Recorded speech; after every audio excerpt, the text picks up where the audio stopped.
মাজিদে ইয়াবাই।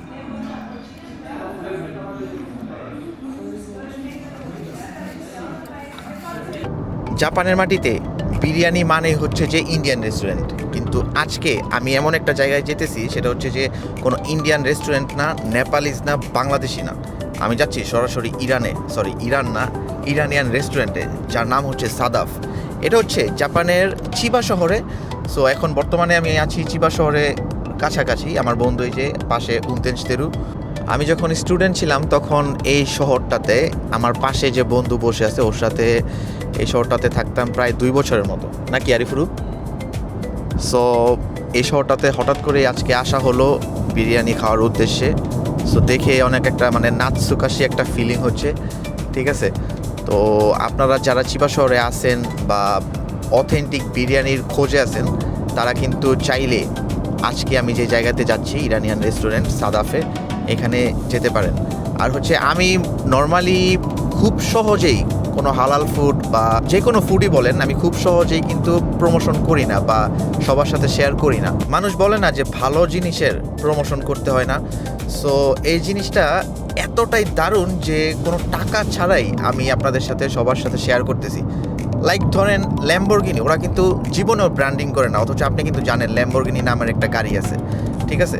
So এমনই মানে বিরিয়ানির মধ্যে হচ্ছে যে এটা হচ্ছে যে ল্যাম্বরগিনি টাইপ লেভেলের বিরিয়ানি। আজকে আমরা চলে এসেছি জাপানের চিবা প্রিফেকচারের সাকুরা এলাকার সেই famous Iranian hidden gem restaurant সাদাফে, যেটা বাইরে থেকে একদম সাধারণ হোয়াইট বিল্ডিং মনে হলেও আসলে ভিতরে লুকানো আছে একদম pure middle eastern food paradise. এই জায়গাটার সবচেয়ে ইন্টারেস্টিং ব্যাপার হলো আপনি দূর থেকে দেখলে কখনোই বুঝবেন না এখানে একটা আইকনিক রেস্টুরেন্ট আছে, কারণ এটা দেখতে অনেকটা ওয়্যার হাউস বা ইন্ডাস্ট্রিয়াল বিল্ডিংয়ের মতো। কিন্তু যারা জানে তারা জানে এটাই চিবার একদম আন্ডাররেটেড লেজেন্ড স্পট। যখন আপনি প্রথমবার এখানে আসবেন তখন আপনার মাইন্ড অটোমেটিক্যালি প্রশ্ন করবে এটা কি সত্যি রেস্টুরেন্ট, কিন্তু ভেতরে ঢোকার পর সব কনফিউশন ডিসঅ্যাপিয়ার হয়ে যাবে, কারণ তখন শুরু হবে একদম ডিফারেন্ট ওয়ার্ল্ড এক্সপিরিয়েন্স। ভেতরে ঢুকলেই প্রথম যে জিনিসটা আপনাকে হিট করবে সেটা হলো সেই স্মোকি গ্রিলড মিট এর স্মেল, যেটা লিটারেলি আপনাকে মানে এমন একটা ফিল দিবে যে জাপানে না, সরাসরি আপনি তেহরান বা দুবাইয়ের কোনো ট্রেডিশনাল রেস্টুরেন্টে চলে গেছেন। নিহন্ন কাতা দেsu ka? あ、違いますか？フィリピンにあ、そうなんですか。びっくりした。日本の方だと思った。こちらバングラデシュ。バングラデシュはい。あ、なんだっけシュクリエじゃないですよね、シュクリエシュクリアじゃないですけど、でも同じ大体意味ですね。そうはい。ありがとうございます。ダンラバッグだよどんどんどんどん。あダンラバッグりがとうございます。এই রেস্টুরেন্টে শুধু খাবার না, ভাইবও একদম ইউনিক। একদিকে ইরানিয়ান পরিবার, অন্যদিকে মিডল ইস্টার্ন ওয়ার্কার্স, আবার কিছু জাপানিজ লোকালস সবাই একসাথে বসে খাচ্ছে, আর পুরো জায়গাটা একটা মাল্টি কালচারাল ডাইনিং এক্সপিরিয়েন্সে পরিণত হয়েছে। উইকেন্ডে এখানে আসা মানে আগে থেকে প্ল্যান করা জরুরি, কারণ ক্রাউড এমন থাকে যে অনেক সময় ওয়েট করতে হয়, আর এটা নিজেই প্রমাণ করে এই জায়গার পপুলারিটি কতটা স্ট্রং।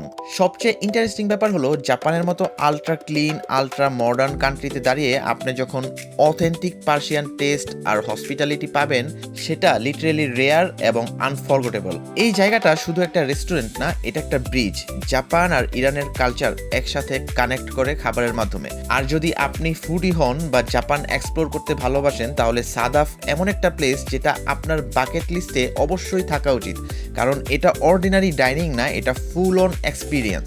আজকে আমরা এখানে অর্ডার করেছিলাম একদম authentic Persian special menu, restaurant সাদাফের ফেমাস পার্সিয়ান মাটন বিরিয়ানি। তারপর ছিল juicy lamb dish, perfectly cooked lamb, ভেতরে একদম সফট আর টিন্ডার, যেটা বাইট করলেই বোঝা যায় স্লো কুকড পারফেকশন কাকে বলে।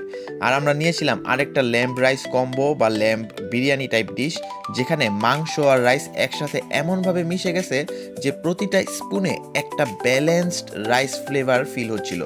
সবচেয়ে ইন্টারেস্টিং ব্যাপার হলো এই ল্যাম্প ডিশেসগুলোতে কোনো এক্সট্রা ওভার স্পাইসি না, বরং ন্যাচারাল মিট ফ্লেভার আর পার্সিয়ান স্পাইসি মিক্স এমনভাবে ব্যালেন্স করা যে সিম্পল হলেও একদম প্রিমিয়াম টেস্ট আসে। সবশেষে পুরো খাবার শেষ করে আমরা যখন বিল দেওয়ার জন্য কাউন্টারের দিকে গেলাম, তখনও মাথা ঘুরছিল সেই Persian mutton biryani, lamb dish আর সেই রিচ অ্যারোমেটিক রাইসের স্বাদ।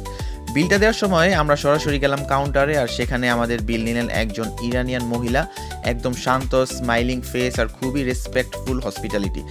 এই মুহূর্তটা আসলে পুরো এক্সপিরিয়েন্সটাকেও আরও রিয়েল করে দিল, কারণ শুধু খাবার না, এখানকার মানুষও যে কালচারটা ক্যারি করে সেটা আপনি ক্লিয়ারলি ফিল করতে পারবেন। খাবারের বিলটা হাতে নিয়ে মনে হচ্ছিল এটা শুধু টাকা দেওয়া না, বরং একটা দারুণ এক্সপিরিয়েন্স শেষ করার ছোট্ট ফর্মাল পার্ট, কারণ প্রতিটা ডিশেই ছিল রিয়েল পার্সিয়ান অথেন্টিসিটি আর কোয়ালিটি টেস্ট। আর যেভাবে তিনি সুন্দরভাবে সব কিছু হ্যান্ডেল করলেন সেটা সত্যি বলতে পুরো ডাইনিং এক্সপিরিয়েন্সটাকে আরও ওয়ার্ম আর মেমোরেবল করে দিল। শেষে যখন আমরা বিল সেটেল করে বাইরে বের হচ্ছিলাম তখন মনে হচ্ছিল এই জায়গাটা শুধু খাওয়ার জন্য না, এটা একটা ছোট্ট কালচারাল জার্নি যেটা জাপানে থেকেও আপনাকে এক মুহূর্তে ইরানের ভাইব ফিল করিয়ে দেয়।